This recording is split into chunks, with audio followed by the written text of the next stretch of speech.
근데 이렇게 경제가 커지려면 돈이 무조건 화폐 늘어나야 되고, 화폐가 늘어나려면 대출을 받아야 된다고 제가 말씀드렸잖아요. 그 통화승수 얘기하면서. 그러니까 이렇게 부채를 내셔가지고 또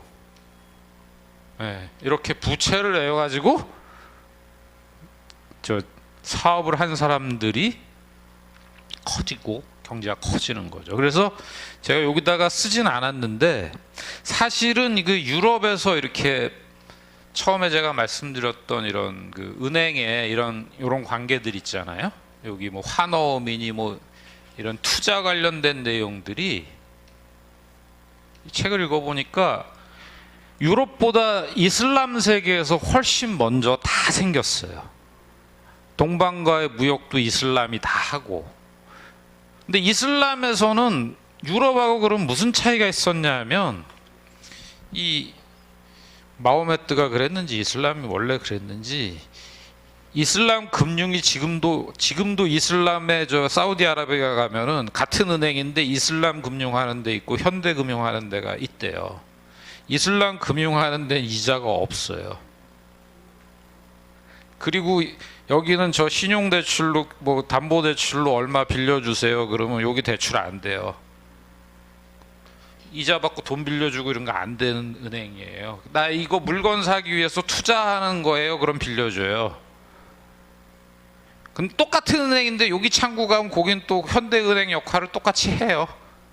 이원화돼 있다 그래요. 그쪽 사람한테 들었는데, 그러니까 이자 받는 행위를 그 중동 지역에서, 나중에 뭐 기독교도 그 저 유럽 지역에서 고리대금은 못하게 했듯이 이슬람이 이걸 철저히 부정하다 보니까 인도하고 유럽 사이에 교역을 했던 이슬람 상인들은 투자를 해서 상행위가 굉장히 발전하긴 했는데, 환호음도 먼저 다 생기고 했는데, 제가 지난 시간에 말씀드렸죠. 인도고 지역에 가면 그 이슬람 자손들, 은행가 가문의 자손들이 아직도 살고 있다고, 수천 명이. 근데 이슬람에서는 이걸 못하게 한 거예요. 이거 레버리지, 빌리는 거. 그러니까 커지질 않죠. 그냥, 그래서 근데 되게 신사적이긴 하지. 그러니까 우리로 치면은, 지금 현대로 치면 은행 대출은 없고 주식 투자만 있는 세계야. 이해가 되세요? 이슬람의 중세는 물론 뭐 몰래 좀 꿔주고 이자 받고 이랬는지는 모르겠는데, 그거를 막 이슬람 권력도 세잖아요. 그러니까 금지를 하니까 뭐 낙타 타고 다니는 캐러반 대상이던 배 타고 인도 지역을 여행하는 그 행상이던 간에 모든 건 주식 투자예요. 그러니까 성과가 나면 성과를 공유하죠. 근데 확정금리로 빌려줬으니까 원금과 이자를 상인이든 뭐 빌려간 사람이 무조건 갚아라. 그거는 이슬람법으로 금지예요. 지금 이슬람 금융도 받긴 받는데 무슨 사용료 쪽으로 받는데요. 이상한 명목으로. 그러니까 이슬람이 이런 현대의 금융 기제들은 굉장히 발전시켰는데 결국 못 커진 게 대출을 못 해요. 주식 투자만 해요. 그럼 커지질 않잖아요. 이제 대출을 받아야 돈이 늘어난다 그랬죠. 그러니까 은행이 발달을 안 하죠.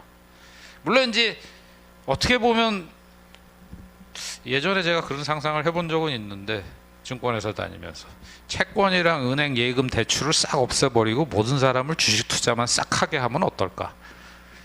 오로지 성과에 책임지는. 그러면 이제 자본주의에 망할 것 같긴 한데, 그건 멋있잖아요. 여러분 하시겠어요 그러면? 안 하죠. 잘. 그래도 기댈 언덕이 있고 뭐 은행이라는 기구가 있어서 그래도 뭐 조금이라도 이자가 주니까 거기다 좀 대부분 하고, 뭐 위험 자산도 조금 하고 이래야 되는데, 뭐 지금으로부터 한 800년 전, 1000년 전의 이슬람처럼 남는 돈을, 여유가 있는 돈을 오로지 날릴 수도 있지만 대박일 수도 있는 주식에만 투자를 해라, 이거잖아요 그때는. 그게 좋은 면도 있는 것 같아요. 제가 보기에는 좀 화끈하지 않나요? 째째하게 뭐 꿔주고 뭐 이자 받고 이런 거 안 하고 좀 칼 쓰는 멋있는 놈들 같잖아요. 왠지 이슬람에. 그런 생각도 좀 해봤어요 제가. 하여튼 뭐 그래서 뭐 보시면 다시 조금 설명을 드릴게요. 이렇게 남의 돈을 씀으로써 투자액 대비 수익성 지표가 이제 70%까지 올라가는 거죠.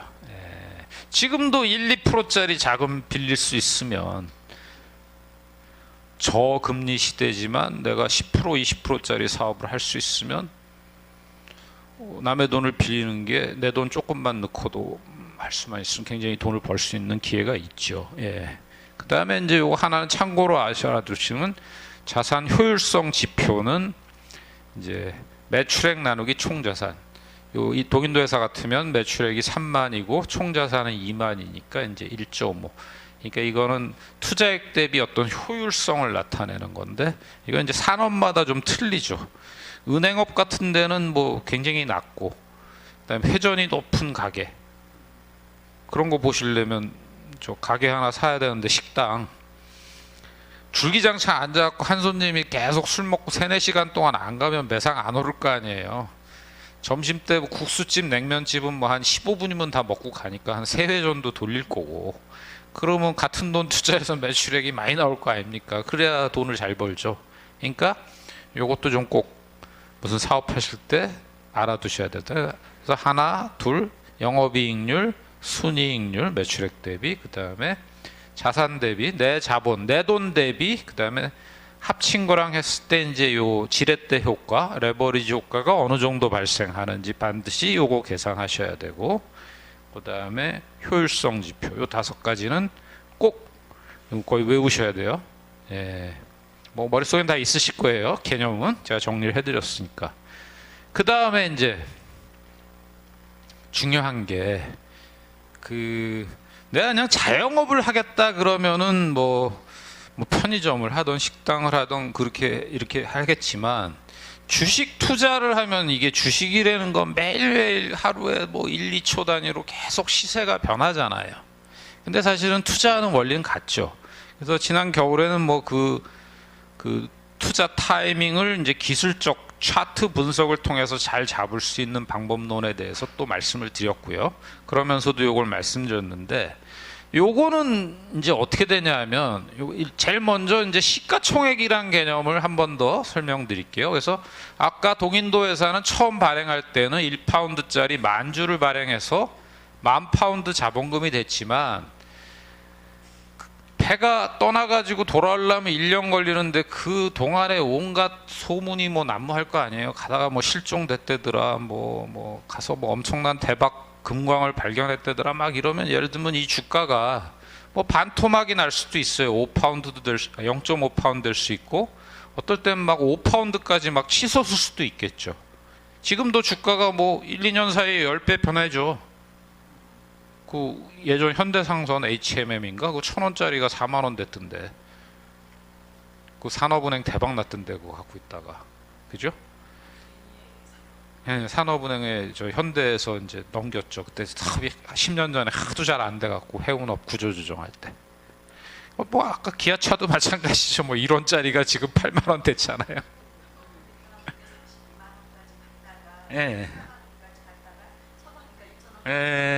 지금 4, 5만 원 하죠.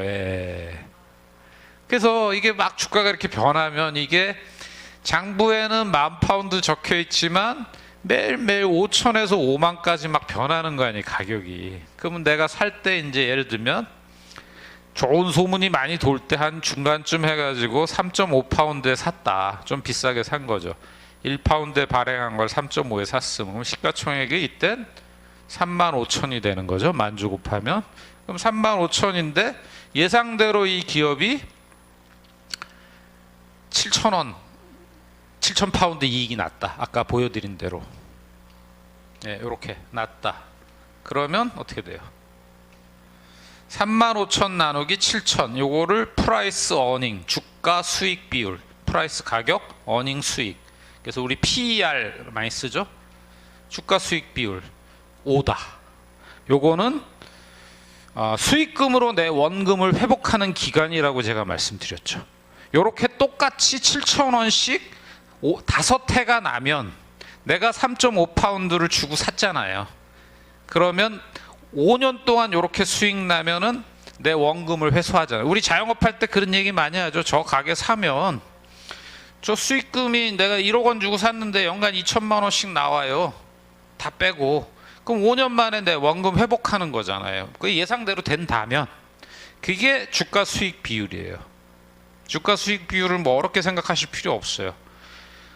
내 원금을 수익금으로 얼마 만에 회복할 수 있는가, 회수할 수 있는가가 그 기간 개념이에요. 그러니까 이 5라는 거는 5년 만에 이제 물론 이제 7천이 꾸준히 나와야 되겠죠. 근데 이게 주가가 이제 막 폭락했어요.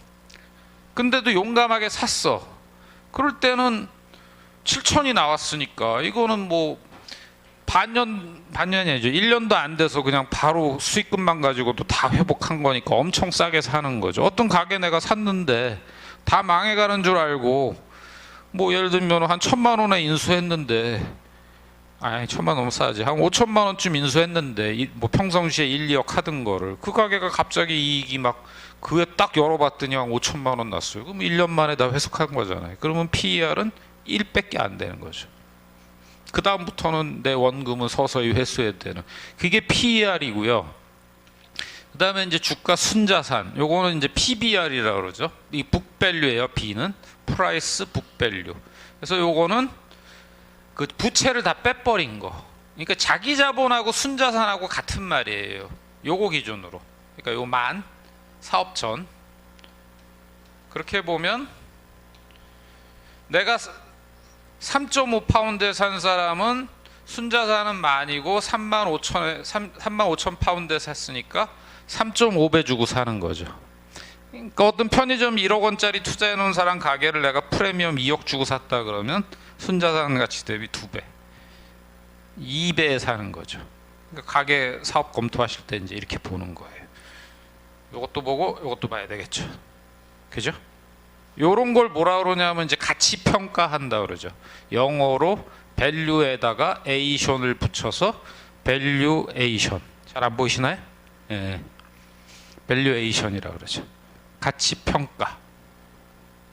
그래서 장부가대로 그대로 사는 경우에는 이제 1이에요. 근데 장부가보다 비싸게 사면 이제 프리미엄으로 사는 거고 그게 3.5가 되는 거고, 만약에 이렇게 샀다, 싸게 샀다 그러면 더 낮게 0점 몇에 사는 거고, 이제 망해가는 가게 아니면 누가 그렇게 안 팔겠죠.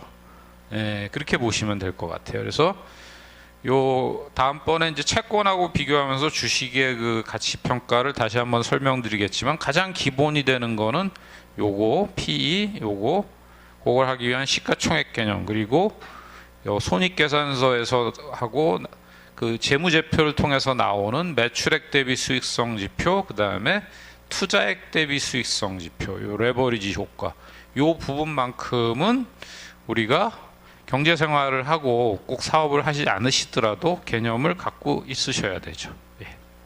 저기 박 실장님한테 자료 달라 그러세요. 있어요. 예. 그래서 뭐 조금 시간이 얼마 안 남긴 했는데, 그 이후에 제가 그때 봤던 그 책을 찾아보니까 요게 아까 그 물질문명과 자본주의 그 책인데, 1779년 이후에는 영국은행권이 전국에서 모든 금화 화폐 은행권을 대체했고, 정부 은행이었을 뿐만 아니라 사은행으로 아주 건전하게 사업을 운영했다. 영국은행은 100파운드에 발행된 주식이 1803년에 136파운드가 됐고, 1817년 이 쓴 시점이 이때인가 봐요. 2월 6일 날 355파운드까지 이제 가치가 올라갔다 그래요. 영국은행이 이제 런던 증권거래소에서 거래가 된 거죠. 근데 이제 1694년에 생겼으니까 좀 시간은 많이 걸린 것 같아요. 이렇게 주가가 올라가. 그리고 런던 증권거래소 18세기 내내 이 은행의 주식은 런던과 암스테르담에서 주식 투기의 대상도 되었다. 증권거래소에 이뤄지는 주식 거래량은 크게 증대했다. 1825년에는 114개 종목이 새로 상장돼 있었는데, 이 중 20개는 철도, 22개는 대출과 은행, 그러니까 금융업종이죠. 그 다음에 17개는 해외 강산, 특히 남아메리카 지역 관련 종목, 그리고 11개는 가스 조명. 이때 또 그 런던에 그 조명이 유행했다고 그러죠. 등 밝히는 거. 그래서 전 세계 고래가 다 작살났대잖아요. 석유 나오기 전이라. 고래 기름 가지고 그 지금으로 치면 가로등 키느라고.